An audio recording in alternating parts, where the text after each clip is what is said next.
नमस्कार बच्चों, कैसे हैं आप। आज हम लोग विशेषण के बारे में अध्ययन करेंगे। विशेषण तो आप लोग जानते हो, पिछली कक्षाओं में पढ़ चुके हो विशेषण के बारे में। संज्ञा या सर्वनाम की विशेषता बतलाने वाले शब्द विशेषण कहलाते हैं। ये तो आप पिछली कक्षाओं में पढ़ चुके हो। यहाँ पर हम इसको व्यवस्थित रूप से अध्ययन करेंगे कि वाक्य में संज्ञा अथवा सर्वनाम की विशेषता बताने वाले शब्दों को विशेषण कहते हैं। जिस विकारी शब्द से संज्ञा की व्याप्ति मर्यादित होती है उसे भी विशेषण कहते हैं। एक आदर्श परिभाषा क्या होगी? जिस शब्द संज्ञा अथवा सर्वनाम की विशेषता बताई जाती है उसे विशेष्य कहते हैं। जैसे काला कुत्ता, इस वाक्य में काला विशेषण है, कुत्ता विशेष्य है। मेहनती विद्यार्थी सफलता पाते हैं, तो इसमें मेहनती विद्यार्थी जो है वो विशेषण का काम कर रहा है। मेहनती अपने को यहाँ दिखाई दे रहा है, ये मेहनती शब्द लिखा है। धर्मपुर स्वच्छ नगर है, तो यहाँ स्वच्छ शब्द जो है वो विशेषण का काम कर रहा है। वह पीला है, तो पीला विशेषता बतला रहा है। किसकी? वह, उसकी। ऐसा आदमी कहाँ मिलेगा, तो इसमें आदमी की विशेषता बतलाई जा रही है, इसलिए यहाँ पर विशेषण क्या है? ऐसा। इन वाक्यों में मेहनती, स्वच्छ, पीला और ऐसा शब्द विशेषण हैं, जो क्रमशः विद्यार्थी, धर्मपुर, वह और आदमी की विशेषता बताते हैं। विद्यार्थी, धर्मपुर, वह और आदमी शब्द जो हैं वो विशेष्य हैं, क्योंकि जिसकी विशेषता बतलाई जाती है वो विशेष्य कहलाता है। कुछ नीचे आपको चित्र दिखाई दे रहे हैं जो विशेष्य या विशेषण का काम कर रहे हैं। विशेषण के प्रकार। विशेषण के 4 प्रकार होते हैं। गुणवाचक विशेषण, जो गुणों की विशेषता बतलाता है, जैसे लाल पेन, यहाँ चित्र में आपको दिखाई दे रहा है लाल पेन, है ना। संख्यावाचक विशेषण, 3 जो है वो संख्यावाचक, 7000, 23,000, 23,080, ये सारे संख्यावाचक विशेषण के उदाहरण हैं। परिमाण बोधक विशेषण, परिमाण मतलब जो मात्रा बतलाते हैं, वे परिमाण बोधक विशेषण कहलाते हैं। जैसे 1 लीटर कोका कोला की बोतल, ये परिमाणवाचक विशेषण कहलाते हैं। सार्वनामिक विशेषण, वे सर्वनाम शब्द जो संज्ञा के पहले सर्वनाम की तरह इस्तेमाल किए जाते हैं और वाक्य में विशेषण का काम करते हैं, वे सार्वनामिक विशेषण कहलाते हैं। अब गुणवाचक विशेषण के बारे में जान लेते हैं। जिस शब्द से संज्ञा या सर्वनाम के गुण, रूप, रंग आदि का बोध होता है उसे गुणवाचक विशेषण कहते हैं। जैसे बगीचे में सुंदर फूल खिले हैं, तो यहाँ पर सुंदर जो शब्द है वो विशेषण का काम कर रहा है, फूल का गुण बतला रहा है। धर्मपुर स्वच्छ नगर है, कैसा नगर है? स्वच्छ, तो यहाँ स्वच्छ शब्द विशेषण का काम कर रहा है। स्वर्गवाहिनी गंदी नदी है, स्वर्गवाहिनी किसको कहा जाता है? जो स्वर्ग से बहकर आती है, गंगा। तो यहाँ पर गंगा जब धरती पर आती है तो गंदी हो जाती है, इसलिए वाक्य में प्रयोग किया गया है कि गंगा नदी कैसी है? गंदी, ये उसकी विशेषता बतला रहा है। तो ये गंदी शब्द जो है ये विशेषण का काम कर रहा है। स्वस्थ बच्चे खेल रहे हैं, यहाँ पर बच्चों की विशेषता क्या बतलाई जा रही है? उनका स्वस्थ होना। तो ये जो स्वस्थ शब्द है ये विशेषण का काम कर रहा है। उपर्युक्त वाक्यों में सुंदर, स्वच्छ, गंदी और स्वस्थ शब्द गुणवाचक विशेषण हैं। समय संबंधी ये कुछ गुणवाचक विशेषण के प्रकार हैं। नया, पुराना, ताज़ा, वर्तमान, भूत, भविष्य, अगला, पिछला आदि ये भी गुणवाचक विशेषण का काम करेंगे वाक्य में। स्थान संबंधी लंबा, चौड़ा, ऊंचा, नीचा, सीधा, बाहरी, भीतरी ये भी गुणवाचक विशेषण हैं। आकार संबंधी गोल, चौकोर, सुडौल, पोला, सुंदर तो ये आकार संबंधी जो विशेषण हैं ये भी विशेषण गुणवाचक विशेषण के अंतर्गत आएंगे। गुणवाचक विशेषण के अंतर्गत कुछ और चीज़ें भी आएंगी। दशा संबंधी दुबला, पतला, मोटा, भारी, गाढ़ा, गीला, गरीब, पालतू आदि। इसमें मोटा आदमी चित्र में आपको दिखाई दे रहा है। इस चित्र में मोटा आदमी बैठा हुआ है तो मोटा आदमी जो है वो गुणवाचक विशेषण का काम कर रहा है। गरीब आदमी मजदूरी करते हैं। अगले चित्र में आपको गरीब आदमी मजदूरी करते हुए दिखाई दे रहे हैं तो वो गुणवाचक विशेषण का काम करते हैं। वर्ण संबंधी जो विशेषण होते हैं लाल, पीला, नीला, हरा, काला, बैंगनी, सुनहरी आदि ये भी वाक्य में प्रयोग किए जाते समय गुणवाचक विशेषण की स्थिति बतलाते हैं। जैसे गुलाबी, स्टारफिश, मीठी, चॉकलेट, तिरंगा, झंडा ये सब गुणवाचक विशेषण के उदाहरण चित्रों में आपको दिखाई दे रहे हैं। संज्ञा संबंधी विशेषण भी होते हैं जैसे मुंबई, बनारसी, लखनवी तो ये मुंबई शब्द से जो विशेषण बना है वो है मुंबईया। जब आपको कक्षा में संज्ञा शब्दों के विशेषण और विशेषण शब्दों से क्रिया शब्द बनाना सिखाए जाएंगे तब आपको ये प्रक्रिया और अच्छे से समझ में आएगी। मुंबई चूँकि स्थानवाचक संज्ञा है इसलिए ये इसमें या शब्द लग गया तो ये मुंबईया विशेषण हो गया। यहाँ पर ये विशेषण का काम करेगा। अगला जो विशेषण है वो है संख्यावाचक विशेषण। जिस विशेषण से संज्ञा या सर्वनाम की संख्या का बोध होता है उसे संख्यावाचक विशेषण कहते हैं। जैसे कक्षा में 40 विद्यार्थी हैं तो यहाँ पर 40 शब्द जो है वो संख्या का काम कर रहा है। दोनों भाइयों में बड़ा प्रेम है, यहाँ दोनों शब्द जो है वो संख्या का काम कर रहा है, भाइयों की विशेषता बतला रहा है। उनकी दूसरी लड़की की शादी है तो यहाँ पर दूसरी शब्द जो है वो भी विशेषण का काम कर रहा है। देश का हर एक बालक वीर है, हर एक मतलब प्रत्येक तो ये सब संख्यावाचक विशेषण के उदाहरण हैं। 40, दोनों, दूसरी और हर एक ये संख्यावाचक विशेषण हैं। इसके भी दो प्रकार होते हैं, एक होता है निश्चित संख्यावाचक विशेषण, दूसरा अनिश्चित संख्यावाचक विशेषण। अनिश्चित संख्यावाचक विशेषण मतलब जिसमें संख्या निश्चित ना हो। जैसे चित्र में आप देख रहे हैं कि चित्र में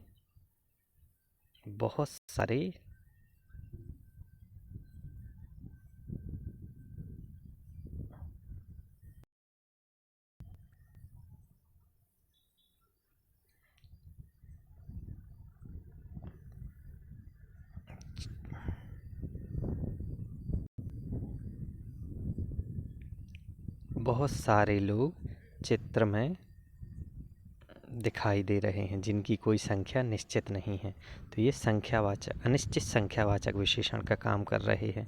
लेकिन यहाँ पर कप निश्चित दिखाई दे रहे हैं, 5 हैं तो यहाँ पर निश्चित संख्यावाचक विशेषण होगा। असंख्य फूल खिले हुए हैं तो ये अनिश्चित संख्यावाचक विशेषण होगा। आसमान में असंख्य तारे हैं ये भी अनिश्चित संख्यावाचक विशेषण होगा। यहाँ पर निश्चित और अनिश्चित संख्यावाचक विशेषण के बारे में बताया है। इसके 6 भेद हैं निश्चित संख्यावाचक विशेषण के। पूर्णांक बोधक जैसे 1, 10, 100, 1000, लाख आदि। अपूर्णांक हैं जैसे पौना, सवा, डेढ़, ढाई आदि। अपूर्णांक मतलब जो पूरे ना हों। एक, आधा, है ना, एक तो पूर्णांक है लेकिन आधा अपूर्णांक है। क्रमवाचक जैसे दूसरा, चौथा, 11वां, 50वां सीरियल नंबर बताते हैं। आवृत्तिवाचक, आवृत्ति मतलब गणना, जैसे दुगुना, 3 गुना, 10 गुना, 100 गुना। समूहवाचक तीनों, पाँचों, आठों मतलब ये समूह में रहते हैं। और प्रत्येक जैसे प्रत्येक, हर एक, एक एक, प्रति, ये सारे निश्चित संख्यावाचक विशेषण के उदाहरण हैं। चित्र में आपको दिखाई दे रहे हैं फर्स्ट, गिलास, एक, 50 लिखा हुआ है ये, तो ये निश्चित संख्यावाचक विशेषण के उदाहरण हैं। अनिश्चित संख्यावाचक विशेषण क्या है? अनिश्चित संख्यावाचक विशेषणों से अधिकतर बहुत्व का बोध होता है। सारे आम सड़ गए। सारे मतलब अनिश्चित, कितने भी हो सकते हैं, 2, 5, 10, 20, कोई संख्या नहीं है। पुस्तकालय में असंख्य पुस्तकें हैं। यहाँ भी पुस्तकालय में पुस्तकों की संख्या निश्चित नहीं है, तो ये भी अनिश्चित संख्यावाचक विशेषण का काम कर रहा है। लंका में अनेक महल जल गए। अनेक यानी बहुत सारे। सुनामी में बहुत सारे लोग मर गए। इनकी भी संख्या निश्चित नहीं है, इसलिए ये अनिश्चित संख्यावाचक विशेषण के उदाहरण हैं। निश्चित संख्यावाचक के अंतर्गत आने वाले पूर्णांक बोधक विशेषण के पहले लगभग या करीब और बाद में एक ओ प्रत्यय लगाने से अनिश्चित संख्यावाचक विशेषण हो जाता है। जैसे लगभग 50 लोग आएंगे, करीब 20 रुपए चाहिए, सैकड़ों लोग मारे गए। कभी कभी दो पूर्णांक बोधक साथ में आकर अनिश्चयवाचक बन जाते हैं, जैसे 40, 50 रुपए। 40 निश्चित हैं और 50 निश्चित हैं, लेकिन एक साथ प्रयोग किए जाने से ये अनिश्चितता की स्थिति में आ गए।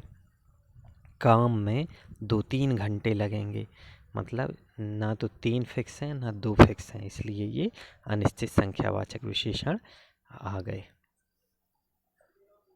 परिमाण बोधक विशेषण जो है वो विशेषण का तीसरा प्रकार है।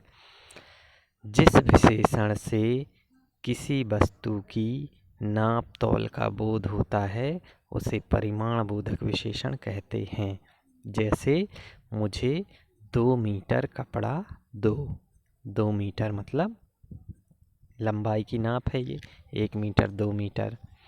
मुझे 1 किलो चीनी चाहिए, तो ये भी मात्रा का बोधक है ना। 1 किलो, 1 क्विंटल, 50 किलो। बीमार को थोड़ा पानी देना चाहिए। थोड़ा यानी कम मात्रा में, तो ये 2 मीटर, 1 किलो और थोड़ा पानी, ये सब परिमाण बोधक विशेषण के उदाहरण हैं। इसके भी 2 प्रकार होते हैं, है ना। पहला प्रकार जो है वो है निश्चित परिमाणवाचक और दूसरा प्रकार है अनिश्चित परिमाणवाचक। जैसे थोड़ा पानी और अधिक काम, कुछ परिश्रम, यह निश्चित परिमाण बोधक है। 2 सेर गेहूँ, 5 मीटर कपड़ा, 1 लीटर दूध, ये निश्चित परिमाण बोधक है। चित्र में आपको दिखाई दे रहा है 1 कटोरी चीनी या 1 चम्मच चीनी, तो ये परिमाण बोधक है, निश्चित है। थोड़ा पानी प्लेट में रखा हुआ है, तो यहाँ पर क्या है, अनिश्चित परिमाण बोधक विशेषण है। थोड़ा सा कपड़ा, ये अनिश्चित परिमाण बोधक होगा, लेकिन अगर इसको कह दें 1 मीटर कपड़ा, तो ये कैसा होगा, निश्चित परिमाण बोधक विशेषण बन जाएगा। तो आपको ये ध्यान रखना है कि संख्यावाचक जैसे 2 प्रकार के होते हैं, वैसे ही परिमाण बोधक विशेषण भी 2 प्रकार के होते हैं। अगला जो चौथा विशेषण है वो है सार्वनामिक विशेषण। जब कोई सर्वनाम शब्द संज्ञा से पहले आए तथा वह विशेषण शब्द की तरह संज्ञा की विशेषता बताए, उसे सार्वनामिक विशेषण कहते हैं। जैसे वह आदमी व्यवहार कुशल है, कौन छात्र मेरा काम करेगा। उपर्युक्त वाक्यों में वह और कौन शब्द सार्वनामिक विशेषण हैं। पुरुषवाचक और निजवाचक सर्वनामों को छोड़कर बाकी सभी संज्ञा के साथ प्रयुक्त होकर सार्वनामिक विशेषण बन जाते हैं। जैसे निश्चयवाचक सर्वनाम है, अनिश्चयवाचक सर्वनाम है, प्रश्नवाचक सर्वनाम है, संबंधवाचक सर्वनाम है। ये सर्वनाम के 4 प्रकार जो स्लाइड में आपको दिख रहे हैं, ये जब विशेषण की तरह प्रयोग किए जाते हैं तो ये सार्वनामिक विशेषण कहलाते हैं। इसमें आपको बहुत सारे उदाहरण मिल जाएंगे। यह मूर्ति, ये मूर्तियाँ, वह मूर्ति, वे मूर्तियाँ, कोई व्यक्ति, कोई लड़का, कुछ लाभ, कौन आदमी, कौन लोग, क्या काम, क्या सहायता आदि। संबंधवाचक जो सर्वनाम है, जो पुस्तक, जो लड़का, जो वस्तुएं आदि। व्युत्पत्ति की दृष्टि से सार्वनामिक विशेषण के 2 प्रकार हैं। एक तो है मूल सार्वनामिक विशेषण और दूसरा है यौगिक सार्वनामिक विशेषण। तो सार्वनामिक विशेषण भी 2 प्रकार का होता है। मूल सार्वनामिक विशेषण, सर्वनाम बिना किसी रूपांतर के विशेषण के रूप में प्रयुक्त होता है, उसे मूल सार्वनामिक विशेषण कहते हैं। जैसे वह लड़की विद्यालय जा रही है। कौन सी लड़की? वह लड़की। तो यहाँ पर मूल सार्वनामिक विशेषण होगा वह। पुरुषवाचक सर्वनाम है क्योंकि ये कोई लड़की मेरा काम कर दे, कोई लड़का मेरा काम कर दे। तो यहाँ पर कोई जो शब्द है वो निश्चयवाचक सर्वनाम है और यहाँ पर लड़के की विशेषता बतला रहा है, इसलिए ये सार्वनामिक विशेषण का काम यहाँ पर कर रहा है। कुछ विद्यार्थी अनुपस्थित हैं। तो कुछ मतलब उनकी मात्रा निश्चित नहीं है कि 10 हैं कि 20 हैं कि 2 हैं, है ना। यौगिक सार्वनामिक विशेषण, जो सर्वनाम मूल सर्वनाम में प्रत्यय आदि जुड़ जाने से विशेषण के रूप में प्रयुक्त होता है, उसे यौगिक सार्वनामिक विशेषण कहते हैं। समझ में आया ना। जो सर्वनाम मूल सर्वनाम में प्रत्यय आदि जुड़ जाने से विशेषण के रूप में प्रयुक्त होता है, उसे यौगिक सार्वनामिक विशेषण कहते हैं। किसे कहते हैं? ऐसा आदमी कहाँ मिलेगा। इसमें ऐसा शब्द जो है वो यौगिक सार्वनामिक विशेषण का उदाहरण है। कितने रुपये तुम्हें चाहिए। तो इसमें रुपयों की जो संख्या है वो निश्चित नहीं है, लेकिन विशेषण की तरह इस्तेमाल किए जा रहे हैं, इसलिए ये यौगिक सार्वनामिक विशेषण होगा। इतना मुझसे इतना बोझ उठाया नहीं जाता। इतना मतलब इसकी कोई मात्रा नहीं है, लेकिन ये विशेषण का काम कर रहा है बोझ का, तो ये सार्वनामिक विशेषण होगा। यौगिक सार्वनामिक विशेषण यह से, इतना, इतने, इतनी, ऐसा, ऐसी, ऐसे इन शब्दों से बनते हैं। वह से उतना, उतने, उतनी, वैसा, वैसी, वैसे इनसे बनते हैं। जो से जितना, जितनी, जितने, जैसा, जैसी, जैसे। कौन से कितना, कितनी, कितने, कैसा, कैसी, कैसे, ये सारे यौगिक सार्वनामिक विशेषण के उदाहरण हैं। तो बच्चों, मुझे पूरी उम्मीद है कि आपने इस विशेषण के टॉपिक को बहुत ध्यान से पढ़ा होगा, और मुझे उम्मीद है कि मैं आपके विशेषण संबंधी जो भी आपके मन में कठिनाइयाँ थी उनको दूर करने का प्रयास करने में सफल हो पाया होऊंगा, ऐसी मुझे उम्मीद है। धन्यवाद। आप सभी का दिन शुभ हो।